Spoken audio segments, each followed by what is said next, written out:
The afternoon light filtered through the tall windows of Chicago Memorial Hospital, casting long shadows across the waiting room floor. Emma Sinclair sat in the corner chair, her hand resting gently on her swollen belly. At 8 months pregnant, every movement required careful consideration, every breath a conscious effort. The baby kicked softly against her palm. She smiled despite her exhaustion. Her phone screen showed 2:47 p.m. Trevor was supposed to meet her here an hour ago for the ultrasound appointment. She had stopped being surprised by his absences months ago, but today felt different. Today she needed him, if only to pretend they were still the couple they once were. The waiting room hummed with quiet activity. A mother comforted a crying toddler near the vending machines. An elderly man dozed in his wheelchair. The television mounted on the wall played a cooking show with the volume turned low. Everything felt ordinary, peaceful even. Emma had no way of knowing that in less than 5 minutes, her entire world would explode. The automatic doors slid open with a soft whisper. Emma glanced up reflexively and felt her heart stop. Veronica Blake walked into the waiting room like she owned it, her crimson dress hugging her figure, designer heels clicking against the tile floor. Her dark hair fell in perfect waves past her shoulders, and her smile carried the sharp edge of triumph. Their eyes met across the room. Veronica's smile widened. Emma looked back down at her phone, hoping the woman would simply walk past. But the clicking of heels grew louder, closer, until Veronica stood directly in front of her, blocking the light from the window. "Emma," Veronica said, her voice dripping with false sweetness. "How uncomfortable you must be." Emma kept her gaze down. "This isn't the place, Veronica. Please leave." Veronica laughed softly. "Oh, but this is exactly the place. Public enough that you can't make a scene, and private enough that we can finally have an honest conversation." Emma's pulse quickened. She placed both hands protectively over her stomach. "I have nothing to say to you." "It's fine," Veronica replied, leaning closer. "Because I have plenty to say to you. You see, Trevor and I have been planning something special.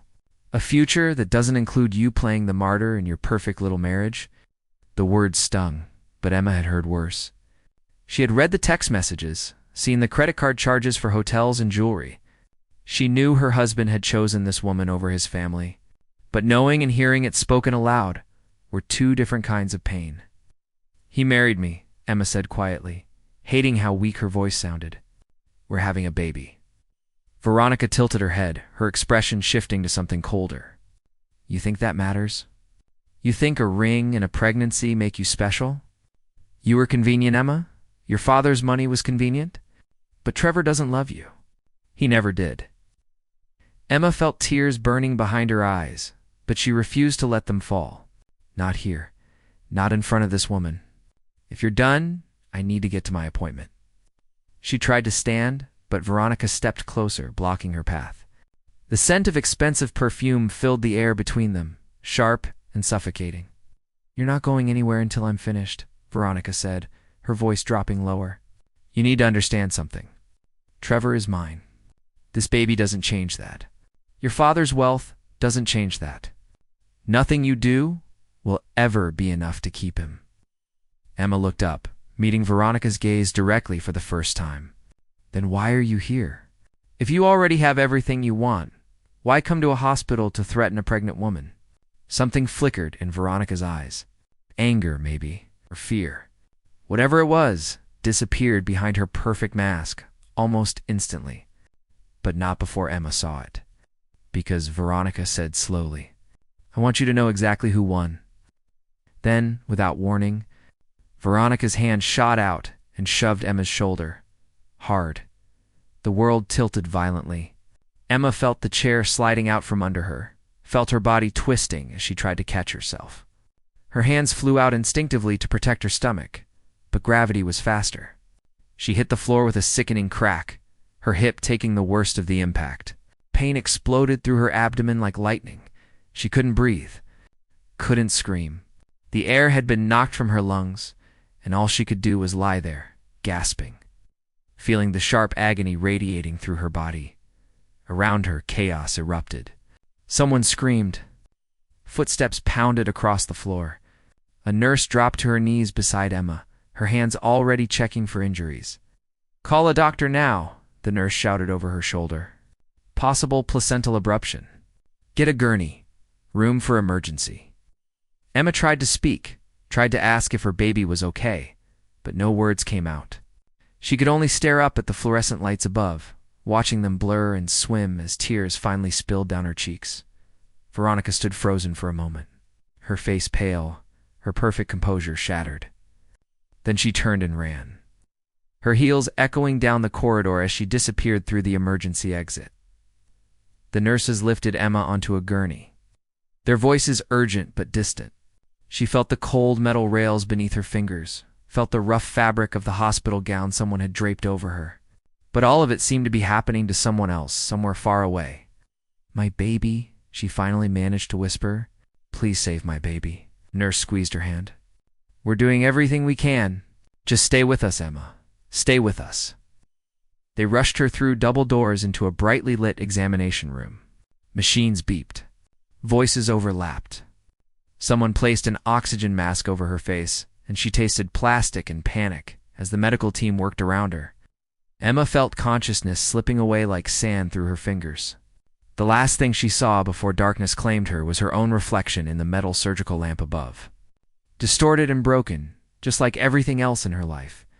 Across the city, in a glass tower overlooking Lake Michigan, Richard Sinclair stood by the window of his office at Sinclair Global Investments. His silver hair was perfectly styled, his navy suit pressed and immaculate.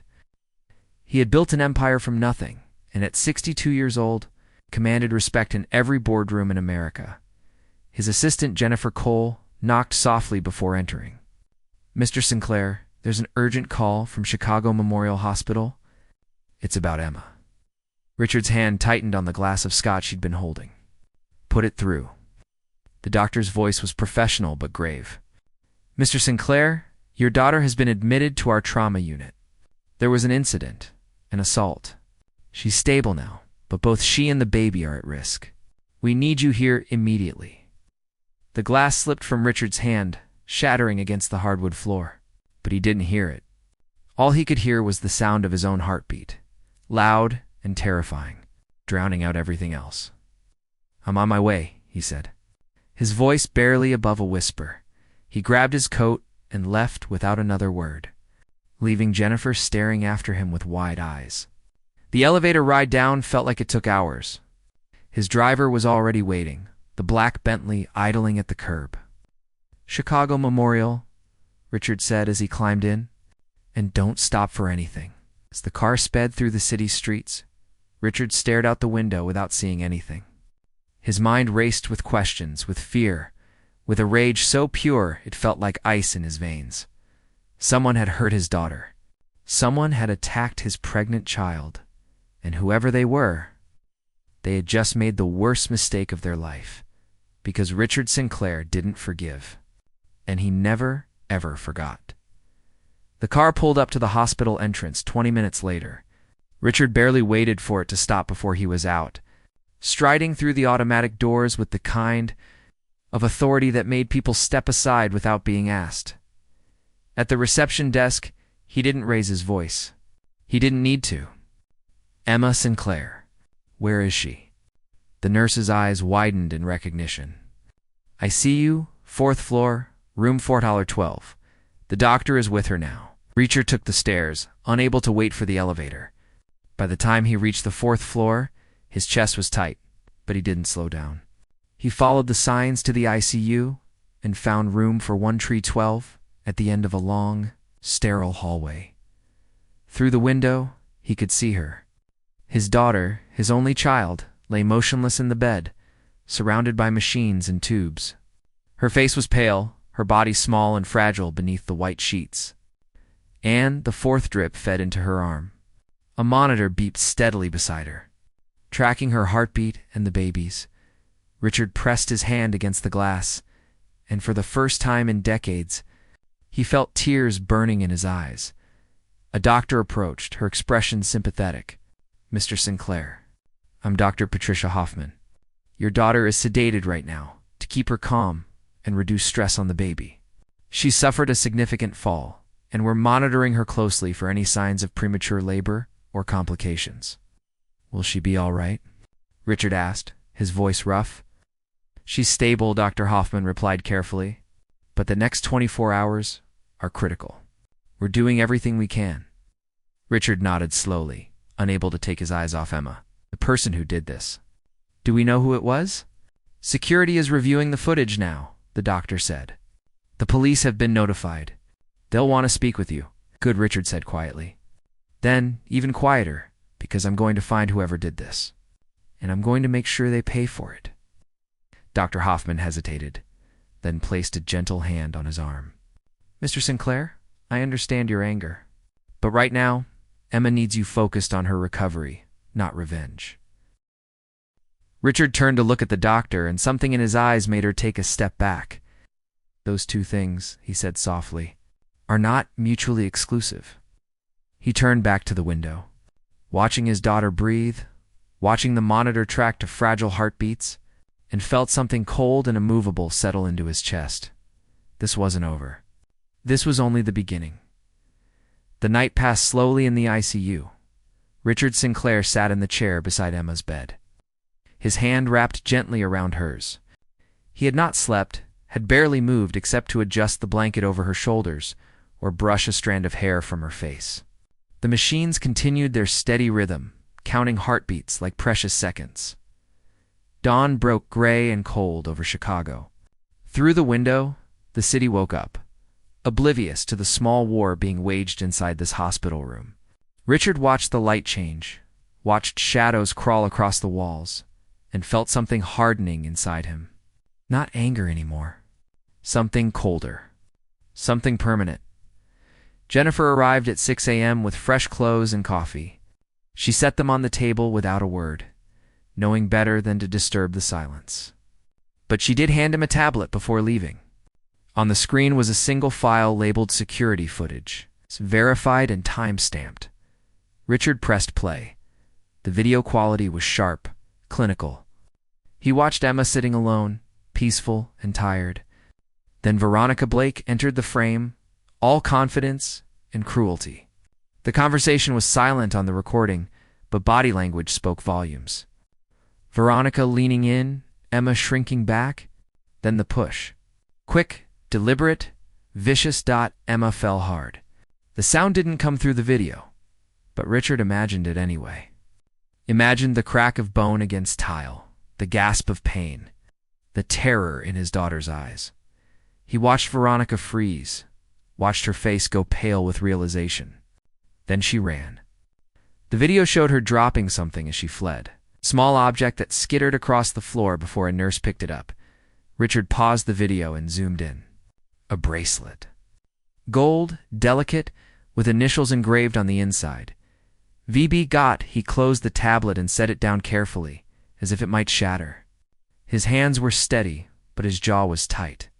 Jennifer hovered near the door, waiting. "Get me everything," Richard said quietly. "Bank records, phone records, emails, social media, property holdings.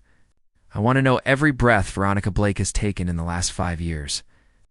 "Already in progress, sir," Jennifer replied. "Our investigative team started last night. They should have preliminary findings by noon." Richard nodded once. "And Trevor?" Jennifer's expression darkened. "Still unreachable. His office says he's in meetings, but his assistant seemed nervous." "I think he knows something. He knows everything," Richard said coldly. "Find him. Bring him here. If he refuses, make it clear that every business relationship he has with Sinclair Global ends immediately. Understood." As Jennifer left, Dr. Hoffman entered for morning rounds. She checked Emma's vitals, adjusted medication levels, and made notes on her chart. Richard watched every movement, every notation, searching for signs of hope or danger. "She's doing better than expected," Dr. Hoffman said gently. "Her blood pressure has stabilized, and the baby's heartbeat remains strong. We may be able to reduce sedation this afternoon and let her wake up naturally." Relief flooded through Richard, though his expression barely changed. "Thank you, Doctor, Mr. Sinclair." Dr. Hoffman hesitated. "When Emma wakes up, she's going to need emotional support as much as medical care. What happened to her was traumatic. Please be prepared for that." Richard looked at his daughter's sleeping face. "I understand." But understanding and being prepared were different things. When Emma finally stirred around 2 p.m., her eyes fluttering open and confusion clouding her features, Richard felt his heart crack in ways money could never fix. "Dad?" Her voice was hoarse, barely above a whisper. "I'm here, sweetheart." He squeezed her hand gently. "You're safe. You're in the hospital, but you're safe." Emma's free hand moved immediately to her stomach. Panic flashed across her face. "The baby?" "The baby's fine," Richard said quickly. Strong heartbeat. "The doctors say everything looks good." Tears spilled down Emma's cheeks. "She pushed me. Veronica pushed me, and I couldn't stop falling. I tried to protect him, but I couldn't." "You did protect him," Richard said firmly. "You both survived. That's all that matters right now." Emma closed her eyes, more tears leaking out. "Where's Trevor?" The question hung in the air like smoke. Richard had been dreading it, had been preparing his answer all night. But now, looking at his daughter's broken expression, all his careful words evaporated. "He's not here," Richard said simply, "but he will be. And he will answer for what his negligence allowed to happen." Emma turned her face away. "It doesn't matter anymore. Nothing he says will change what happened." "No," Richard agreed. "But it will change what happens next." Before Emma could respond, there was a commotion in the hallway. Raised voices, footsteps, someone arguing with security. Richard stood and moved to the door just as Trevor Blake burst into view, his expensive suit rumpled, his face flushed. "Let me through," Trevor demanded. "That's my wife in there." Richard stepped into the doorway, blocking his path. The two men faced each other, separated by 3 feet and a lifetime of mutual contempt. "You don't get to play husband now," Richard said quietly. "Not after abandoning her for the woman who tried to kill her." Trevor's face went pale. "I didn't know Veronica would do this. I never wanted Emma hurt." "But you knew about Veronica," Richard said. "You knew about the affair, the lies, the money you funneled into her accounts. My investigators found everything, Trevor. Every hotel room, every gift, every payment marked as consulting fees." Trevor's mouth opened and closed. "That's private information. You had no right." "I have every right," Richard said, his voice like ice. "My daughter is lying in a hospital bed because of your choices. Your mistress attacked her, and you were nowhere to be found. So yes, I looked into your life, and what I found disgusts me." Behind Richard, Emma's voice drifted out weak but clear. "Let him in, Dad." Richard turned, surprised. "Emma, you don't have to see him." "I know," she said, "but I want to. I need to hear what he has to say." Richard stepped aside reluctantly, his eyes never leaving Trevor. "You have 5 minutes, and if you upset her, security will remove you permanently." Trevor entered the room like a man walking to his execution. He stopped at the foot of Emma's bed, his hands shaking slightly. Up close, he looked older than his 35 years. Lines of stress creased his forehead. His eyes were bloodshot. "Emma," he began, "I'm so sorry. I never meant for any of this to happen." "Hush." Emma stared at him with an expression Richard had never seen before. Not anger. Not sadness. Something emptier. "You meant all of it, Trevor. Every lie, every secret, every moment you chose her over me. You just didn't mean for me to survive long enough to confront you about it." "That's not true," Trevor protested. "I love you. I've always loved you," Emma said softly. "You loved my father's money. You loved the doors my name opened for you. But you never loved me. If you had, Veronica Blake would never have gotten close enough to push me." The words hit Trevor like physical blows. He reached for the bed rail, but Emma pulled her hand back before he could touch her. "I want a divorce," she said. "I want you out of my life and away from my child. My father's lawyers will handle everything. You'll sign whatever they put in front of you, and you'll do it quietly." "Emma, please," Trevor's voice cracked. "Don't do this. We can fix this. We can go to counseling. Start over. Start over." Emma's laugh was bitter. "There's nothing left to start with. You destroyed it all. Now get out." Trevor looked at Richard, desperate. "You put her up to this. You've always wanted to control her life." Richard's expression didn't change. I taught my daughter to recognize her worth. What she does with that knowledge is her choice. Now you have 3 minutes left, and I suggest you use them to leave before I have you escorted out." Trevor stood there another moment, searching for words that wouldn't come. Then he turned and walked out, his footsteps echoing down the hallway until they faded completely. Emma let out a shaky breath. "I thought I'd feel something. Anger, sadness, something. But I just feel empty." Richard sat back down beside her. "That's shock. The feelings will come later. But Emma, I want you to know something. You were stronger just now than I've ever seen you. Your mother would be proud." Emma's eyes filled with fresh tears. "Mom would tell me I should forgive him." "Maybe," Richard said gently. "But she'd also tell you that forgiveness doesn't mean forgetting. And it doesn't mean letting people hurt you twice." They sat in comfortable silence for a while, listening to the machines beep and hum. Outside, the afternoon light began to fade, painting the room in shades of gold and shadow. Jennifer returned with an update. "Sir, we've located Veronica Blake. She's holed up in a luxury apartment in River North. She hasn't left since yesterday.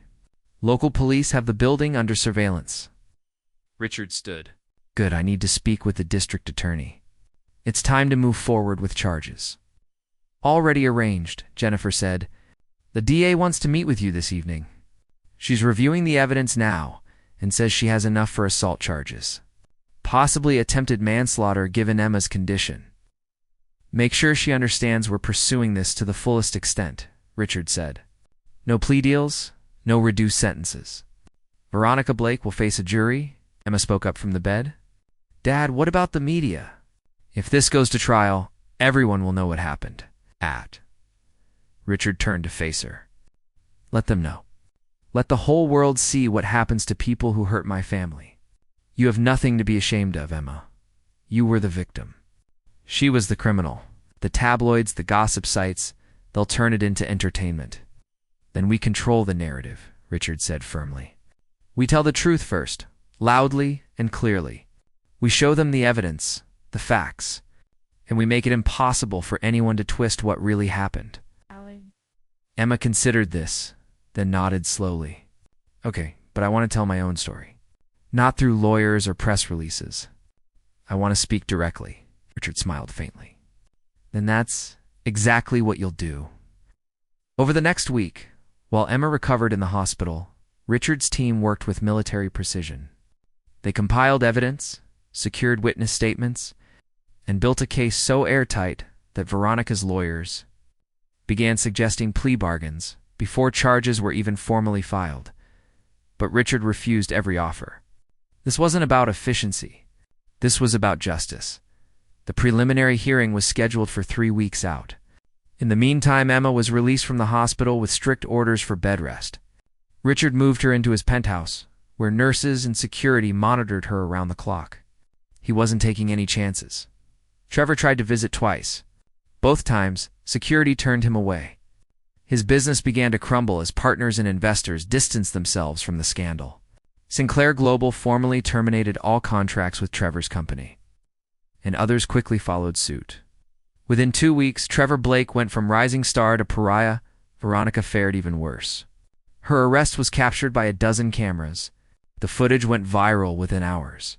She was led out of her apartment in handcuffs, her perfect hair disheveled, her face puffy from crying. The world watched her fall from grace with the same hungry fascination they'd once watched her rise. Emma watched it all from her room, her hand resting on her growing belly. She felt no satisfaction in their suffering, but she felt no pity either. They had made their choices. Now, they would live with the consequences.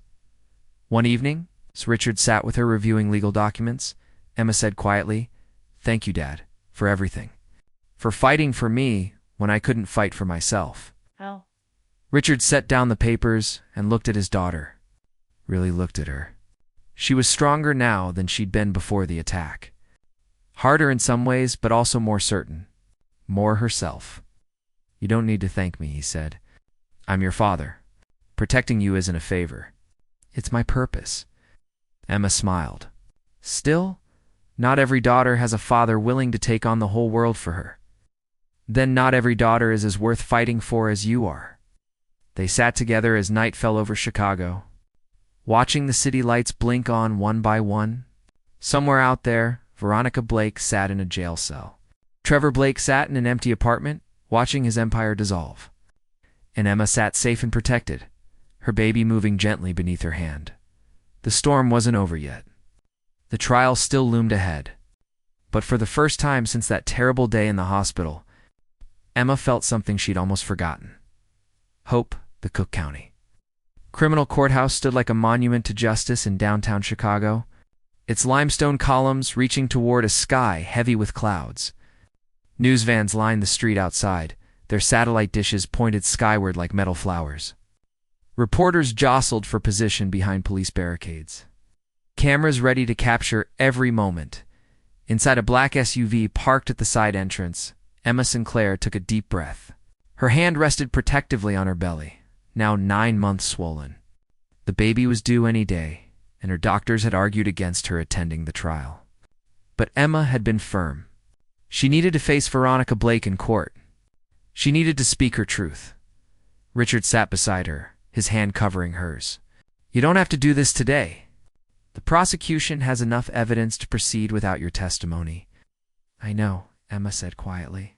"But I need to. Not just for me. For every woman who's been hurt and stayed silent because she was afraid or ashamed." Richard squeezed her hand gently. "Then let's go show them what real strength looks like." Security escorted them through the side entrance, away from the media circus out front. Inside, the courthouse was all marble floors and hushed voices, the weight of 100 years of jurisprudence hanging in the air. The courtroom itself was packed.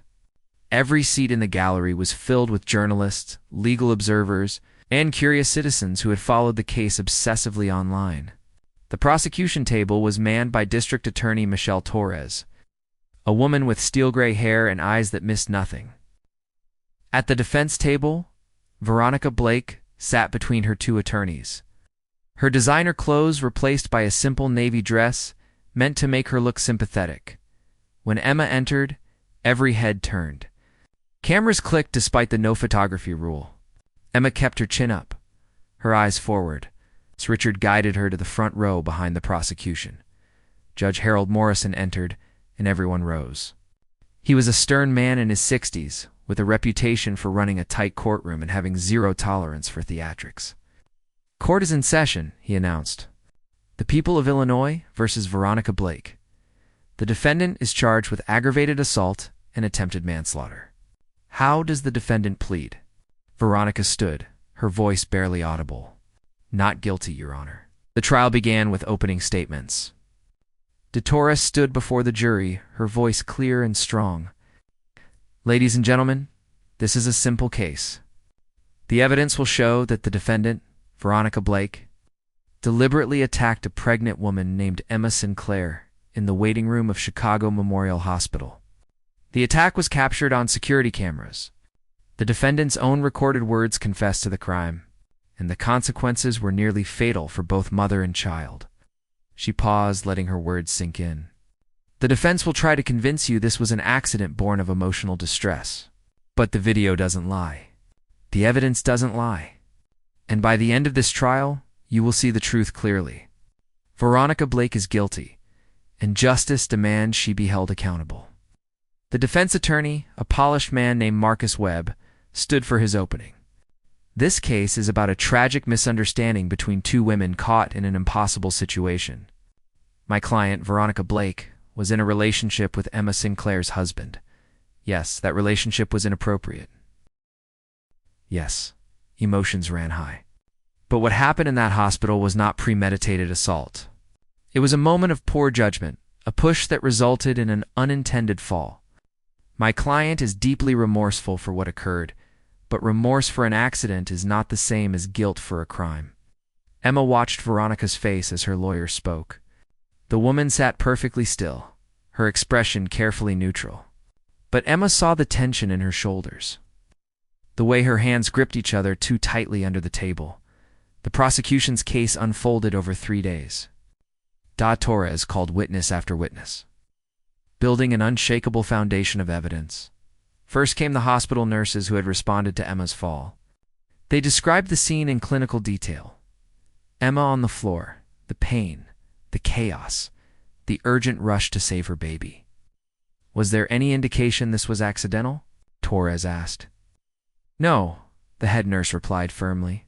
The patient told us she'd been pushed, and when we reviewed the security footage later, it confirmed what she said. Next came the security footage itself. The courtroom fell silent as the video played on large monitors. Every juror leaned forward, watching intently as Veronica entered the frame. Approached Emma, spoke to her, and then shoved her shoulder with clear force. The defense objected repeatedly, claiming the angle was misleading, that the push looked worse than it was. Judge Morrison overruled each objection. The video speaks for itself, he said simply. Then came the audio recording. The one that had already destroyed Veronica's reputation online. Her voice filled the courtroom. Of course I pushed her. She deserved it. She took everything from me. The jury's expressions hardened. Several of them looked at Veronica with undisguised disgust. The prosecution also presented financial records showing payments from Trevor Blake's company to Veronica's accounts, totaling over $200,000 in the 6 months before the attack. De Torres argued these payments showed premeditation, that Trevor and Veronica had been planning to push Emma out of the picture permanently. The defense objected strenuously, but the records were admitted into evidence. On the 4th day, Emma was called to testify. She walked slowly to the witness stand, one hand on her belly, the other gripping the rail for support. After being sworn in, she sat carefully, adjusting her maternity dress and taking a sip of water. Torres approached with a gentle expression. Mrs. Sinclair, I know this is difficult. Please take your time. Can you tell the court what happened on the afternoon of August 15th? Emma took a breath and began. Her voice was steady, clear. I was at the hospital for a routine prenatal appointment. I was waiting alone because my husband was late. Veronica Blake entered the waiting room and approached me. Had you ever met Ms. Blake before that day? No, I knew who she was. I knew she was having an affair with my husband, but we'd never spoken. What did she say to you? Emma met Veronica's eyes across the courtroom. The other woman looked away first. She told me I was convenient, that Trevor had never loved me, that I was nothing but a way to access my father's money and connections. She said she and Trevor were planning a future together, and I was just an obstacle. How did that make you feel? Hurt, humiliated, but mostly exhausted.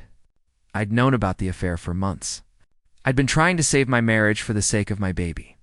Her words just confirmed what I'd been afraid to admit to myself. What happened next? Emma's hands tightened on the arms of the witness chair. I tried to stand up to leave. I didn't want to fight with her, especially not in public. But she blocked my path. She kept talking, saying cruel things, getting closer. Then she shoved my shoulder. Hard. I fell backward, and the chair slid out from under me. I hit the floor. Were you able to catch yourself? No, it happened too fast. All I could think about was protecting my baby. Emma's voice cracked slightly. I thought I was going to lose him. I thought we were both going to die right there on that hospital floor. You didn't die, Torres said gently. Because the medical staff acted quickly. But the trauma you experienced, the injuries, the fear, those were very real consequences of Ms. Blake's actions. Objection, Marcus Webb stood.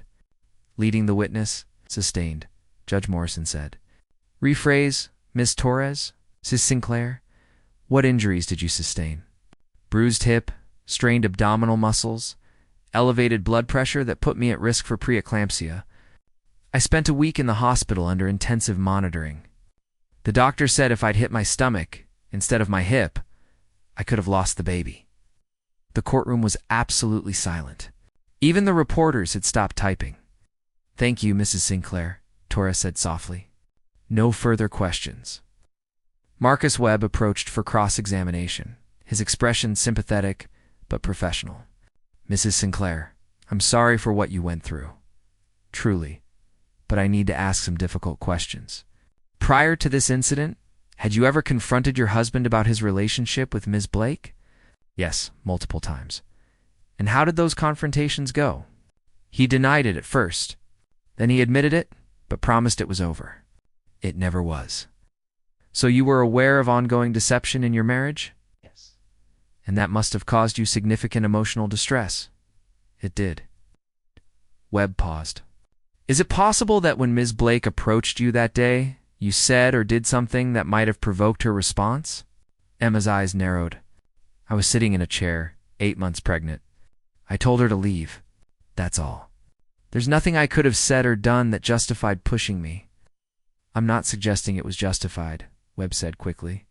I'm simply trying to establish the full context of the interaction.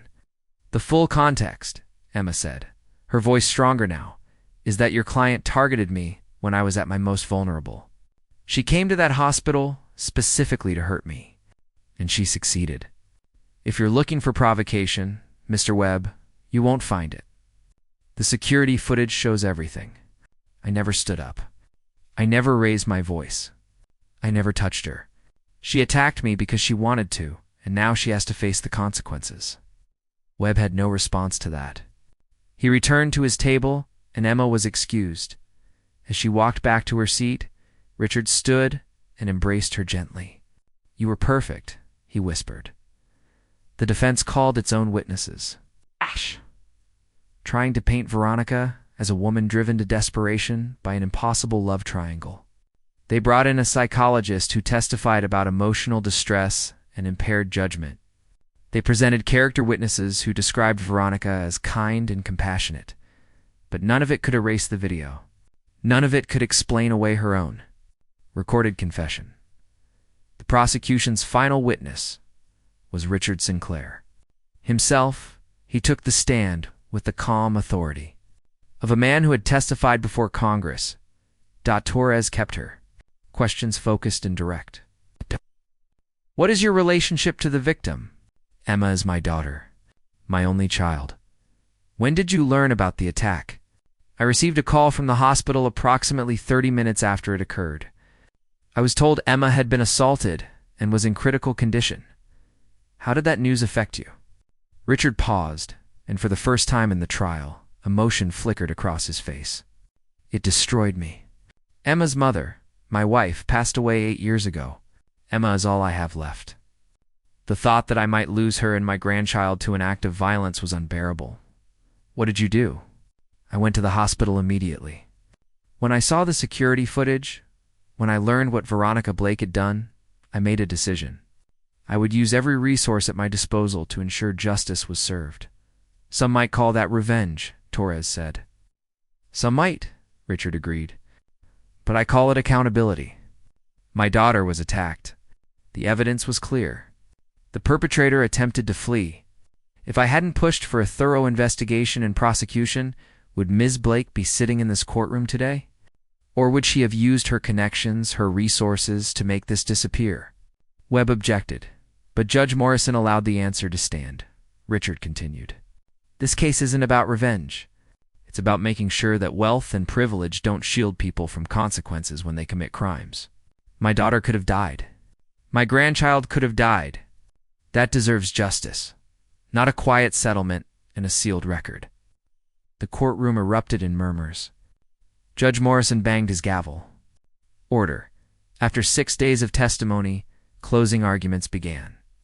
Torres stood before the jury one final time. You've heard the evidence? You've seen the video? You've heard the defendant's own confession. Veronica Blake deliberately attacked a pregnant woman and nearly caused her death. She showed no remorse until she was caught. She tried to flee. She lied to investigators. These are not the actions of someone experiencing emotional distress. These are the actions of someone who knew exactly what she was doing and hoped she could get away with it. The law is clear. The evidence is clear. Your duty is clear. Find her guilty. Marcus Webb gave it his best effort in his closing. He talked about human frailty, about mistakes made in moments of passion, about how one bad decision shouldn't define a person's entire life. But when he finished, even he looked uncertain. The jury deliberated for 6 hours. When they returned, The forewoman stood and delivered the verdict in a steady voice. On the charge of aggravated assault, we find the defendant guilty. On the charge of attempted manslaughter, we find the defendant guilty.